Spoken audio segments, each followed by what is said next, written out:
I'm Tara. I'm Ryan. We love Disney movies. So we decided to watch them all, from Snow White to Frozen 2 and beyond. Each episode will watch a different Walt Disney Animated Studios film and tell you all about it. Did we like it? Does it hold up? Who's our favorite hero? Or villain. We'll give you history and fun facts about each movie. And sometimes we'll invite our friends to watch along with us. So put on your tiara or your evil crown and join us on our adventure. This is Tara and Ryan's Princess Diaries. Hello, listeners. Welcome to a Tara and Ryan Princess Diaries MiniTale, where we challenge Tara to talk about a movie in 45 minutes or less. And let me tell you, this one will be just fine in under 45 minutes. She's talking, she's counting. This doesn't count towards the time. The time starts now. Today we are going over 2019's Dumbo by Tim Burton. Boy, it's a doozy. Do you think it was a doozy? It wasn't as bad as I thought it was going to be. Let me preface that. I thought it was going to be hot garbage. I wouldn't describe it as hot garbage, but there are some good moments in it, but as an overall movie, I wouldn't see it again, and I don't know that I'd tell anyone to see it because it's a real Debbie Downer. Yeah, it's real sad movie. It's funny. I wonder, how much. I feel like anyone who wanted to listen to this will do it for morbid curiosity, and we just got out it's weird. So yeah, and I feel like people would be like, thanks, click, and move on to the next episode. I do understand when it first came out, I could see why people would want to go see it. It's got some heavy hitters in it. It's got Danny DeVito in it. And all the heavy hitters look like they're having a good time. Yeah, I enjoyed them for the most part, but it's Danny DeVito, Alan Arkin, and Michael Keaton are the three who seem to be having the best. And kind of ham it up with each other a little bit. And it's a fun reunion to think about Danny DeVito and Michael Keaton since they were in Batman Returns together, which is also Tim Burton. So that's kind of a fun little connection. Colin Farell feels like he's he almost fell out of place. He feels like he's acting. Like you're watching him go oh, I got to act this way. And he just fell out of place with the others a little bit, which I guess is part of his character. I guess we should get into it do you want to get into it with some facts? Or do you want to just start? We're not going to go detail by detail, but I wanted to talk a little bit about his motivation and why he kind of feels out of place. So last time when we did 101 Dalmatians, we kind of just jumped in and go beat for beat from the beginning. I don't think we should do that here because... No, I do want to talk about, though... So basically the storyline is there's a family... Everyone works at this circus. We meet the kids first, and the kids are being taken care of. And the Follier kids or the Follier... Something like that. Yes. And we kind of find out through context clues that their mother is no longer around, and they run to a train... And it's their father coming back from war. And we find out he's coming back from World War I, and he didn't tell them he lost an arm in his letters. So he shows up with just one arm. And it's which weird. is a weird thing because I guess maybe he didn't tell them because their mother died. And so he's like, well, why should I tell them I've lost an arm? Because it's just something else for them to feel bad about. I don't know. It's weird. There's a lot of openings to do bigger plot points that don't really go anywhere. Like the arm thing, you'd feel okay, I'm watching this, so the idea is he's going to overcome this adversity, or everyone's going to be like, hey, you only got one arm. I mean, he kind of overcame it when he helped Dumbo escape out of the tent towards the end. No. He doesn't overcome it. It's just a hindrance to that. I mean, the storyline isn't everyone thinks he can't do something because he doesn't have an arm. Yeah. And then, boy, I'm going to... turn this card over early. At the end, he gets a robot arm. And we don't understand why. I think maybe it was because... His daughter His daughter saw the Carousel of Progress in this fake Disneyland. This movie gets bonkers weird in the second half. It is very weird. The first half is Dumbo. The second half is a Dumbo 2 that Tim Burton envisioned. Yeah, and what I will say is, going back to the beginning, Casey Jr. is in there in the beginning, the train, and that opens very similar to the movie, and we like the design of Casey Jr., the train. Yeah. And, it opens with the map, so I had that written down, and we really liked it. The other thing that's crazy is this movie is 2 hours long, just shy of 2 hours. I think it was a little over. Maybe, yeah, I don't know. Yeah. But either way, it is about 2 hours, and it's wild. It really didn't need to be that long. They shortened the story of Dumbo, and then they added Dumbo 2 Escape from Disneyland. Yes, yeah. And it was the thing is I wrote here a really sad opening story. Like in the first few minutes, we find out the kid's mom has died. The dad's back from war, has no arm. We find out the circus is failing. Like it's a lot of like really sad plot points. And like throughout it, there's a lot of like these moments that I'm just like, this is sad. The kids never really seem sad though. I didn't like these kid actors. Like they were just kind of like, they were good at hitting their lines and standing where they were supposed to. But honestly, a lot of times, they would walk into a scene with no emotion on their face. I like that the girl character was written to be curious and wanted to be more of a scientist and didn't want to be a performer in the circus. But I think there needed to be a more lively child actor in that role. Yeah, I characters. I liked how she was written. I think she was written very independent for the time, and that I thought was cool. And the other thing was the other kid, the boy, like really wanted to be in the circus, but kind of sucked at it, and that never went anywhere. That you kind of see him as part of an act at the very end, but everybody else gets like a curtain call, like go see this girl's scientific discoveries, and here's the dad, and here's Eva Green doing this, Colette, yeah. But the kid, like the boy gets nothing. Yeah. He could have not been in this movie. Yeah. And so, like, the other thing, I'm going to just go through my notes because, like, I didn't take a lot of notes with this. But I did love the whole bit with Danny DeVito and the monkey and them fighting. Like, that's a bit, like, the monkey on his shoulder. And that monkey, like, is kind of a pain in his butt, like, throughout the movie. And that's kind of a funny bit. Danny DeVito, the high point by far. Yeah, at first I thought he was gonna be a little too weird for me, and I didn't know how I felt about it. But like, he brought charm and humor, and it was much needed because this movie is really sad. Yeah. And then I wrote here with like 3 exclamation marks. I think Dumbo's cute. I've always thought Dumbo was cute. I hate that everybody like rags on Dumbo for his big ears. I know that's the point of the movie. It makes no sense. But it made less sense in this than it did in the animated version. And it also, yes, because this is filled with weirdo carnival people who and the carnival people embrace him. Danny DeVito doesn't at first, but the rest of the carnival people kind of embrace Dumbo. I don't understand that because he's got big ears. We can't sell this. I'm like, this is a unique thing. It's so weird that this seems like it would sell more tickets. Come see the elephant with the giant ears. And when they're talking about that, Danny DeVito says, "A face only a mother could love," which I think may also be in the animated version. I feel like that line is very similar. But I love how the mermaid, who we loved the mermaid character, she says, "Sir, many of us think you're very handsome." Because not me, the elephant. So that was a bit that I chuckled at. And the mermaid and the strong man are 2 really good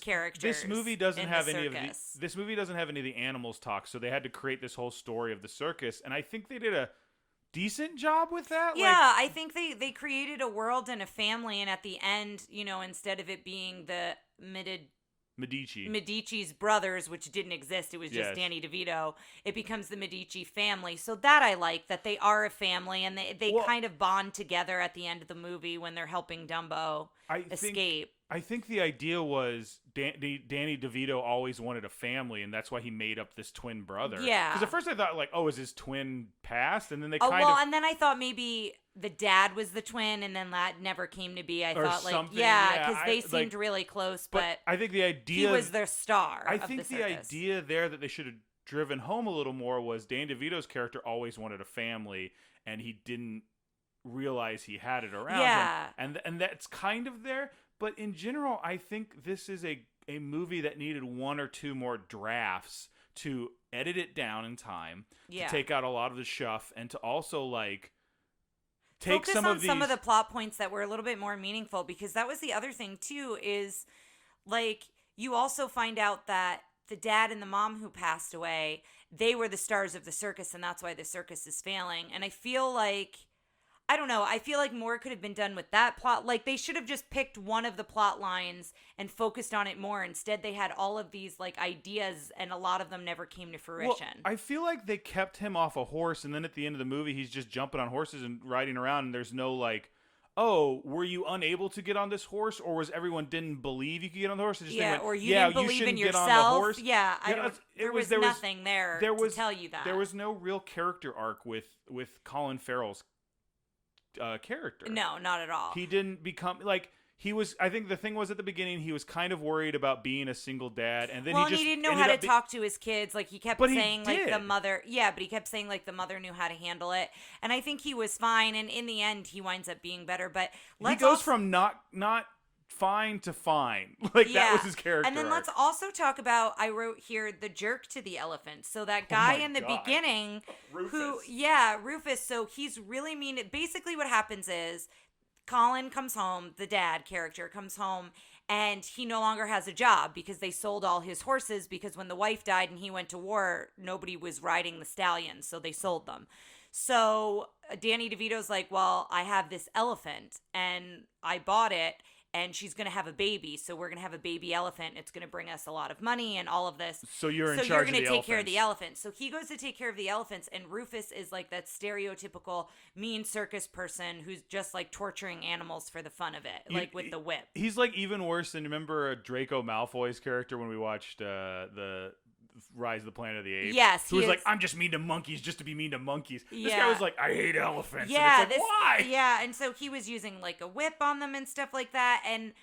But he was being stupid. Like, that's the thing with these characters. They're like, okay. His motivation didn't feel natural. It felt like they had to force that plot point. Well, it also felt like he didn't understand the danger of elephants. Like, if you told me this guy has never seen an elephant before and he suddenly hates it, that's the only way I would believe this character. Because to me, if you hate elephants, you also understand, like, visually that they're huge, powerful creatures. So you wouldn't do stuff to, like, I'm going to rile up the elephants. It's like, what are you doing? And so basically what happens is they find out Dumbo can fly. The kid, and I like that scene where the kids like are really gentle to Dumbo, and Dumbo's mom gets a little aggressive but not super aggressive, but they separate them. I think less aggressive than she was in the cartoon. Yeah, and so the kids like go in and they know what it's like to lose their mother, so like they're identifying with Dumbo, and I like that whole scene. And then they find out like when he like sucks in a feather into his nose, he kind of like sneezes a little bit and then he flies. Mm-hmm. So the kids are kind of like working with Dumbo to make him fly before they really tell anyone.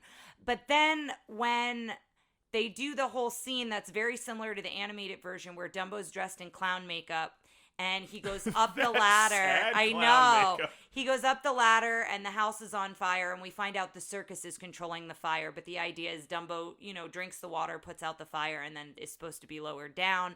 And of course it goes wrong. And so the kids are like, Dumbo, you need to fly.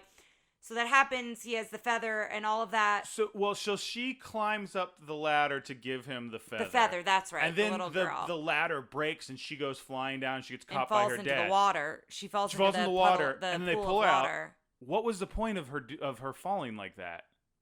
I guess to show how dangerous it was. I don't know. But it wasn't, because she was fine. Yeah, I don't know. But then Dumbo flies. And then everybody starts making fun of him again, right? Is that where his mom comes in, or did I skip that part?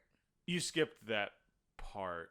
She's they've sold her. At that point. So there was another time when he was dressed up as the baby, and that's what it is. So when he's dressed up as the baby, so we'll rewind a little bit. Also from I feel like he had a rattle at some point. They put a bonnet on him to hide his ears. And so they dress him up as a baby. This is before the clown scene. And the mom's in there with him, and everyone's making fun of him because the bonnet comes off and you see his big ears, and everyone's really cruel to him. That's when the mother kind of goes into a rage, and that's when this character Rufus dies. Because basically... Yes. He basically...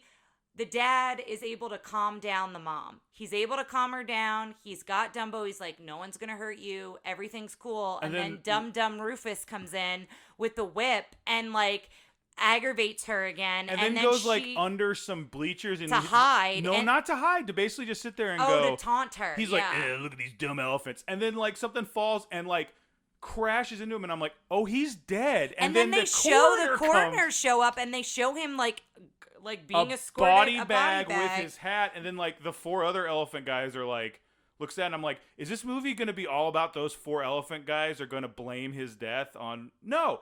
And then that's the end of that. That's the end of that, which is like another like really weird and sad moment. I did like after all of that, after they sell Mrs. Jumbo, after everything with the, oh no, it's before they sell Mrs. Jumbo because it's the baby mine scene. Yeah. I like that for the baby mine scene are a lot of the characters we've been introduced to at the circus. They're all kind of just sitting around the campfire and they're singing baby mine and playing instruments. And I do like that. And then Dumbo tries to go see his mom who's chained up and then she gets sold, I think, the next day. Mm-hmm. Then the whole clown thing happens with him going up to the top. Tara, before we continue, would you like a fact about this movie?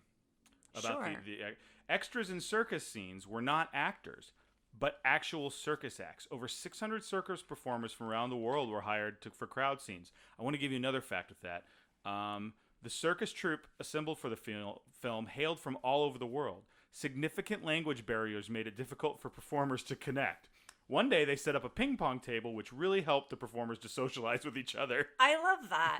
I also love that they hired circus performers. I think that that's fantastic that they brought in people who, like, knew what they were doing and could sell it. And I would say those are some of the best scenes, or when all of them are performing. When they're doing tracking shots and in the background there's like a clown on a ball or something. Yeah, and there's all those kinds of things. And the kids, like when they're running through as they're setting up the circus, you see a lot of people practicing their act, and that was cool. I think this was a really cool circus movie.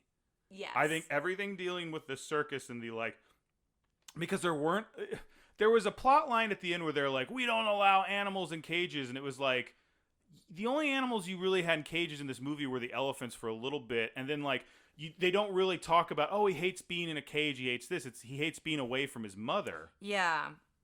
I guess you have Nightmare Island, but I don't know, the whole conservation animal, freedom thing felt a little bit like they were speaking more to modern times and less of what the movie was introducing. Watching this movie, if at the end they went, we started a circus and we got Dumbo back, and I felt like I would have been okay with now Dumbo's happy, and they let him roam around. I don't know. It didn't feel like he had to go back to Asia. Yeah. It was very bizarre. And it's like two very separate movies because you have all this going on. You know, they sell Dumbo's mom back. Mrs. Jumbo goes back to the original owner, who doesn't seem like a great person. And so he takes her away, and of course Dumbo's really sad, and the kids don't think he'll fly again, and it's like all this stuff. And then enters Michael Keaton, and he's such a character, but I liked his character until the end, and we'll talk about his character does things that I don't think his character naturally would have done. Up into that point, but he basically comes in and this is where we get to the part where he flies, and I feel like at this point after that scene, Dumbo ends after he flies around. There might be a couple more nods to the original film, but yeah, overall. No, I mean in the original, that's the last scene is him jumping off the thing and spraying everyone with peanuts, correct? And then it's like, I seen an elephant fly, and the train, and Miss Jumbo has the great. So that's a little before halfway into the movie. They've covered most of the ground of the first movie. Yeah. And then Walt Disney appears. Yeah, eccentric version of him. Van Devere. Yeah, and he has a place called Dreamland, which essentially mimics Disney World with a circus in it. Yes. Essentially. And he has a lovely lady on his arm that you think they're together, and you find out she's like a possession of his. Yes. Basically, you find out that he just wants all the rare things, all the things you think are impossible. His whole quote is, we make the impossible possible at Dreamland. Which we talked about in a previous thing about in Mary Poppins, don't say something's impossible in Disney. Yeah. It's weird that they made a Disney movie where they made Disney the villain. And no one was like, well, now hold on a second. Because he's clearly Walt Disney. Yeah. And so he's just very much, but he's very much like, at all costs, I want what I want when I want it. And so that's kind of what happens with Dumbo, is he doesn't believe Dumbo can fly, but he's read it in the papers. And he goes to see it, and Danny DeVito's like, well, we're not going to give away any secrets. If you want a picture with Dumbo, fine, but we're not going to show you how he flies and all this stuff. So basically he makes him an offer that's really too good to be true, and essentially it's, I'll hire your entire circus to come work for me, and you'll be a partner in our business venture in Dreamland, and and we'll get, which is in New York. I think it's supposed to be where Coney Island is. Oh, maybe. But he's like, you'll be more on my level, in the executives, and we'll give the dad his own show because he's a war hero, and he can get back on the stallion. And then we'll have Dumbo, and the girl on his arm, Colette, yeah. She flies the trapeze, so she's like very talented from France, we find out. And so she's his star up to this point before he buys Dumbo, and he now wants to make them both stars, both of them flying in the air, is what we find out.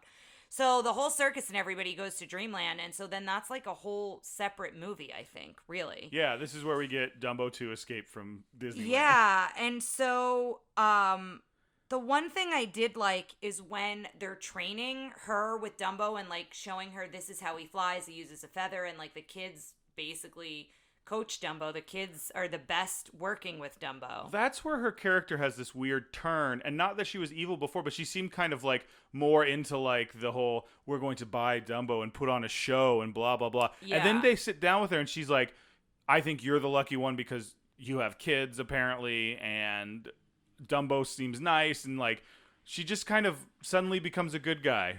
Yeah, and I don't think she was necessarily a bad guy, but I think it's that thing of like she knows she's a possession to him, so she just kind of goes with it. Yeah. And then she finds people that I guess are more she can get along with. I don't know. I don't know why we didn't lead with that, though. Like, why did we spend so much time making her seem one way when she first showed up to quickly just go, no, she's not like that. So the kids tell her about the feather, and when she's up on the trapeze when they're practicing and the ropes they have the nets out as they're practicing, you do feel the anxiety when she's up there and you're just seeing flashes of Dumbo fly by because she doesn't know where Dumbo is and she's trying to figure out, like, how do I get on Dumbo so I can fly? I liked that scene. Like, that scene gave me the nervousness that she had up there, and, like, I connected with her up there. So I did like that scene when they were training. But do you think this movie needed more anxiety? No, not at all. That's the thing. I'm very sad movie and a very, like, just like, ugh. That's the thing I'm going to say. This movie was very G-rated. I think the worst thing that someone does is step in elephant poop. But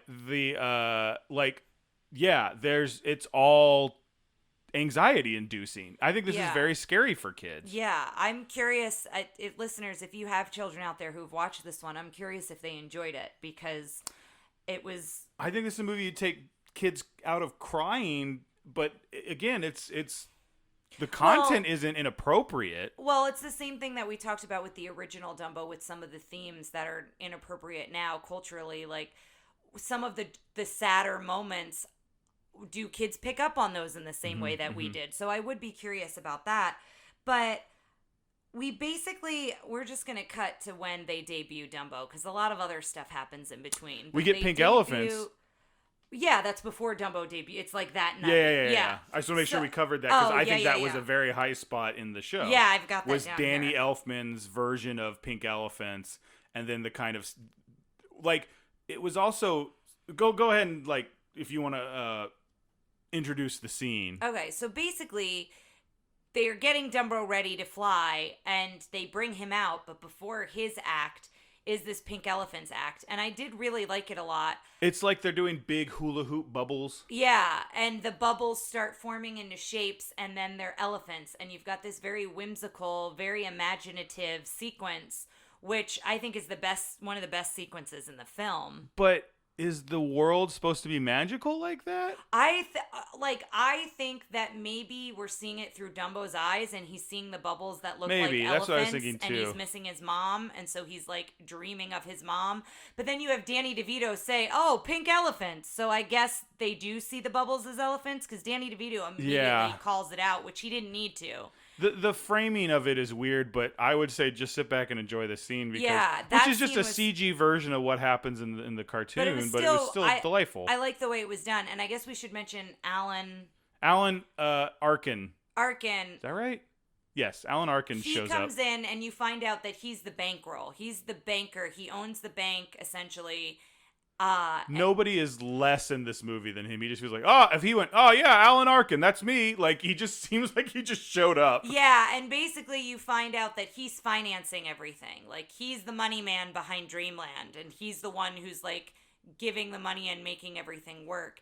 And so he basically is like, I won't believe this till I see this. Like, until you can successfully, like, have this act, I'm not going to give you any more money. So then Dumbo debuts. Let's kind of speed this up a little, because I would like to spend some time talking about what we liked about this movie. I feel like we're kind of Dumboing on it a little bit, but and when Dumbo debuts, the other thing that we really enjoyed is they sell to all the kids the Dumbo stuffed animal that you can buy from the animated version. Like they just went to a Disney store and went or a Disney Target and just bought all the Dumbo stuffed animals and they're there. So that was kind of fun.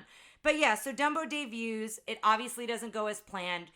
There's no nets down below, and that's when you find out that he's kind of ruthless and like wants the shock value and wants the because Colette doesn't know there's not going to be any nets. And neither does the dad. And he didn't tell anybody. Yeah, and Colette almost falls. Him being Michael Keaton, yes. Yeah, she does fall, and the dad throws the rope to her at the last second. But basically, Dumbo gets distracted because he hears his mom's cry. And so when he does fly, he flies out of the circus tent, and we find out that there is another attraction at this park or this place called Nightmare Island. Nightmare Island, and the mom is all like done in this scary makeup. She's Kali, like the Indian god, which is a little insensitive. But then there's like a wolf in like clothes, and they say the werewolf, and then there's like Reptilla, who's like an alligator but with like big spikes on it. Yeah. So that's why Dumbo went there. And so then there's the whole sequence about that and like them all figuring out that it's Mrs. Jumbo. And then you find out that Michael Keaton's character is going to kill Mrs. Jumbo. Well, he goes, no, he won't do what I want him to do. He'll do what she wants him to do. Because they're like, just get them together and they'll be fine. Yeah. And he's like, no, then I won't have control, which I kind of understand as an incentive, but it's still like, if this guy just wasn't a mustache twirling bad guy, this would have all gone fine. If he's like, oh yeah, we'll just keep him on the payroll. Like they had a flying elephant. Like they should be making money hand over fist. So there's a whole sequence there, and then they go back to his office to discuss things. And this is another line that I just found kind of funny. Michael Keaton goes, "Why are there children in my office?" Yeah, because the kids follow them to like discuss it or whatever. And I don't really know where to go from here. I was going to jump to when like they all try to save Mrs. Jumbo. Because again, there's more stuff. There's more fluff in there. But he tells DeVito that he has to fire all of his circus staff. That they're not usable.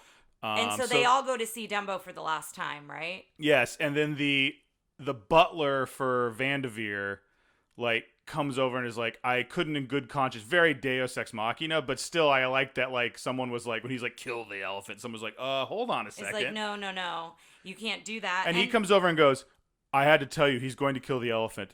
Goodbye for the rest of the movie. Yeah, then he's gone, and then the dad's like, well, we're going to save her. Who's with me? And usually when that moment happens in a movie, like everyone rallies together and there are cheers or people are raising their hands or people nod and are like, yeah, I'm with you. Or nod. You need to point out like nod would have been a good option. When they pan out to everyone, they just stare ahead. Staring. It's like such a weird moment, and it's like the end of Star Wars where they get the medals and they don't really know what to do. Yeah, and they're all smile. They're all just staring, and like it's a weird scene, and it goes on for longer than it should. And I'm like, that was written really like why was that done? Like all they had to do is nod. But then they go into what I refer to as a circus Ocean's 11. Yes. Where they're getting her out of Nightmare Island, which I went like, what? I would have loved more of these people in there. So Atlantis is standing by, there's like a bridge to Nightmare Island. Like a moat, I guess. And she's just standing there like, lady, you the attraction's closed. You got to go. And she's like, I have always dreamed of being one with Poseidon. And it's like, and they're like, okay, crazy lady. And then she grabs them and just jumps in the water. The security guards. And then the one's still on the bridge. And then you see her arm reach up and she takes the second one in with her. And I liked that whole bit. And then you see the strongman bends the bars. So then the guy who's a contortionist squeezes through. And so this whole like sequence, I would say that's where the movie drew me back in a little bit. Yeah. I really liked all of that. And you find out on the circus side of things, they're debuting Dumbo again. And you find out that Colette and the dad and everybody is in on like getting Dumbo and Dumbo's mom. Basically, not only do they want to bring them back together, but they want to set them free. They're like, they don't belong in any circus. They need to be free. I'm sorry. We have forgotten something very important. And that is one of the most egregious moments in this movie. And that is, let's get ready for Dumbo, which they do with the guy who normally does Let's Get Ready to Rumble, not once, twice. They have the complete gall to try this move twice, and it is so out of place and is so off-putting because he does the introduction. He's like, "You seen a dragonfly," and he does the whole. But that's from the original movie, so you're like, "All right, cool. I see what you're doing." They could have gotten an actual actor to do that, and then he does the "Let's Get Ready to Dumbo," and I'm like, "Give me a break." Yeah, I agree with you. So I did like that whole sequence of things, and basically what happens is she gets Dumbo to fly. And the dad climbs up with one arm, climbs up to the top of the circus tent, and cuts a hole in the tent so they can fly out of the tent. And then this is where things like go bonkers, which I know it may sound like it's already gone bonkers, but it really goes bonkers here because basically Michael Keaton's character is like wild. He's like very mad, like very batty. He goes at this insane. Point. Yeah, he just like, you know, Dumbo has left and he's realizing that like the kids and everybody are in on it and all of the circus people have disappeared, and he finds out that they've like taken Mrs. Jumbo. Which I feel like... Which that all tracks. And what I'm saying is I think Michael Keaton going mad makes sense in a Disney 20th century animated feature. And I think maybe that was their reason for doing it, but it looks weird and makes no sense in this movie. He's lost his star trapeze woman. He's lost the elephant. He's not going to be banked by the banker because everything's gone wrong. I get his motivation there, but basically Dumbo stops off at the tower that overlooks and runs the control tower of the whole park, and he starts moving all the levers to turn all the power down. The second most amazing thing about Dumbo, first being he can fly, the second is he has he's taken a like minor degree in electrical engineering because he's like, oh, if I flip this will happen. Like he knows what to do. So he's flipping all the switches in there, and I do like that the guy was like, stop the elephant. And he's like, stop the elephant. Like, so that bit was funny. But then Michael Keaton gets up in the tower, and then he's like a mad scientist, like a madman. And he's just pulling levers and pressing buttons. Because he's trying to get the power back on, but they're like, that's going to cause a surge. Which, if he couldn't tell it was breaking things, I could understand him maybe still doing it. But every time he's throwing a switch, sparks are flying. And fire. Something's catching on fire in the park. It becomes this, like, escape. And that I have to bleep that, sorry. Oh. It becomes this just, like... this apocalyptic, like everything's burning, everything's and everything's on fire, crazy. people are and running everywhere. They cut back to him, and he's still flipping levers, and we're like, "What are you doing?" And there's a scene where you see him up in the tower, and we're focused on like what's going on the ground, and he's still flipping switches then too. It's wild, and it doesn't fit. And basically, it's to get to the point of the whole park's burning down. But I feel like it was very forced. And then it's like, I'm going to skip this part because it's the kids get stuck. They're being chased by one of the henchmen. The dad rides around on a horse and saves them. But then Dumbo shows up and the kids fly away on Dumbo. Well, he like puts out the fire with water to from save the them. scene. But he remembers the scene he did in the with thing. The clowns. And then he goes, "You take Dumbo, I'll stay here and figure out a way to go." And then immediately solves that problem. There's no moment where it's like he's having to try and figure out, like, how am I going to get out of here? He just goes, "Goodbye." And a horse. Yeah, he steals the police horse. But the other thing he says that I really like is when the kids get on Dumbo, he goes, "Come on, Big D," and pats him on the butt. So that was just a funny, like, weird throwaway line. This is also where Dumbo's feather burns, and they explain to him, you can do this with a feather. But, like, he's just like, okay. There's no, like, it's hard to get that whole, like, anticipation. Like, yeah, from a CGI elephant that doesn't talk. Yeah. I will say Dumbo, I think Dumbo, the CGI character, was great. Oh, yeah, I enjoyed it, and I enjoyed all the elephants, and I like that they didn't talk. They had a nod to Timothy, I should say, in the beginning. The daughter's, like, handling the mice, and that's when you kind of find out she's very scientific and, you know, taking notes and things like that with the animals. Can I jump in with another fact real quick? Yes, and a question, did you get recording about the hot dog, or do we need No, we need to do that again. Okay. There was a swear jar on set. Whenever an actor cursed, they needed to put money in the jar. At the end of shooting, the total was given to charity.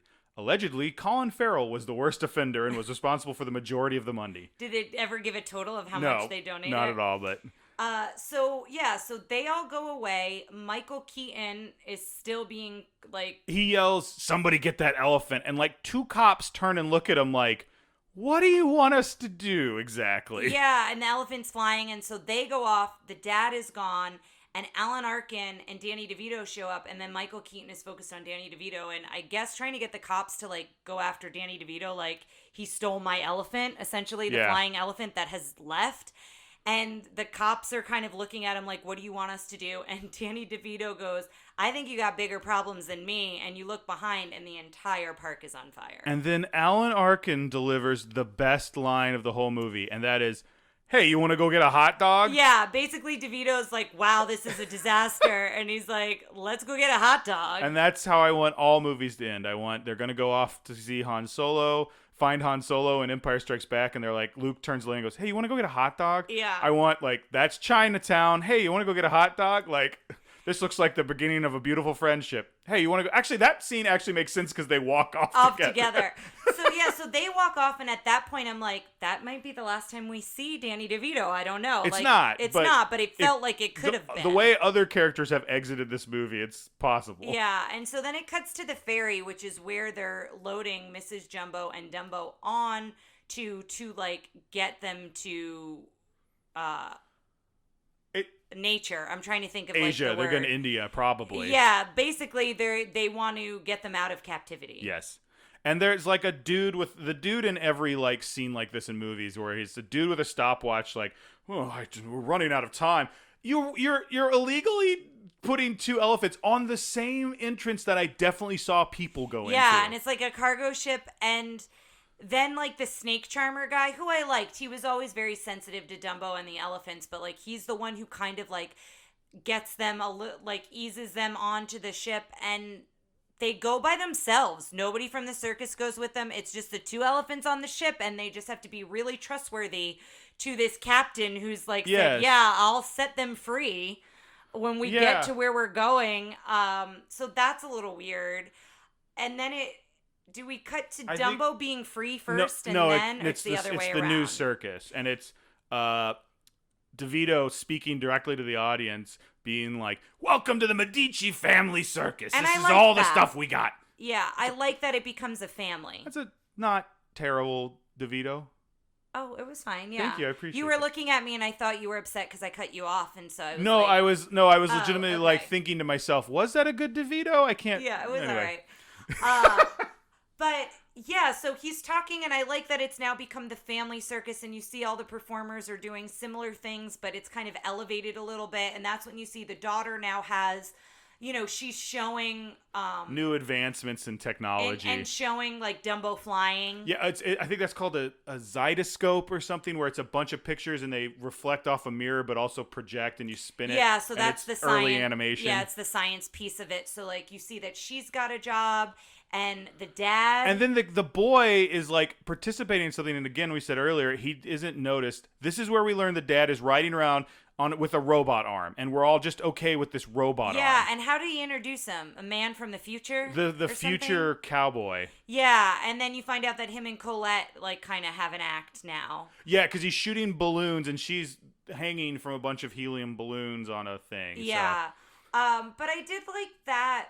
I liked the bit of, like, they all kind of have found their place. They stayed one family, and, like, okay, like, that was fine. We kind of see that. And then it cuts to the elephants, and... Well, Mrs. Jumbo and Dumbo, like, are up overseeing this big herd of elephants with waterfalls. Very beautiful scene.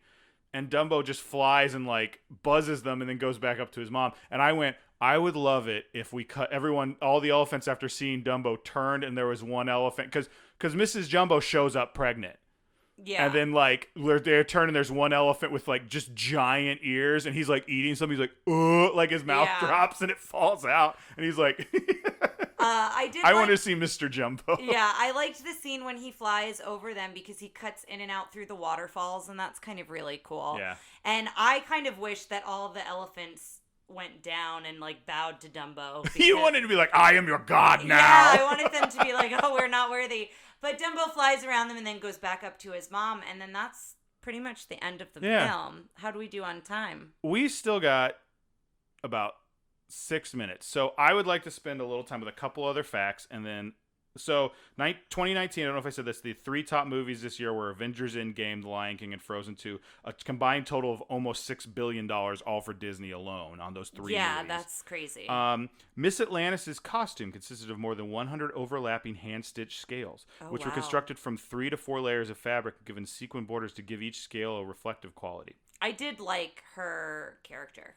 And the other big fact I wanted to give out was Eva Green, who played Colette. Mm-hmm. Eva Green is afraid of heights. Oh my goodness. She was able to overcome her fear during filming with the help of a professional performer who trained her in her stunts. That's crazy. So let's spend the last 5 minutes. What did we like about this? Because there was stuff we liked. And I want to point out one thing you said you liked was Rongo the Strongo, the only African-American actor in this movie. But one of the cooler parts, because not only was he the strongman, he was the accountant. Yes, he was the accountant. He was like the bookkeeper. He did something else. And then he was the one-man band. Like, he played the drums and the trumpet. Like, when Danny DeVito would introduce the acts. And, like, at one point, they're in Danny DeVito's stagecoach, like, of the train. And, like, they had a relationship where it could have been romantic, or it could have been they were just business partners, and I liked that it was ambiguous, like we didn't know, because Danny DeVito's in the bathtub. Danny DeVito's in the bathtub with orange slices on his eyes. Like, I think someone went, okay, give him zucchinis, and everyone went, no one would have zucchinis back then. Yeah. or sorry, cucumbers. Oh, yeah. But I liked that little relationship, that nod. And again, I think things like that could have been explored more, and they could have, like, thrown out a lot of the other, like, kind of wild plot points that kind of came through. I think so this had the real feel of a, so we're talking about things we liked about it, but it had the real feel of, there's that fairly strong dividing line in Tim Burton's work of, like, people like his old stuff, but his new stuff, they can take it or leave it.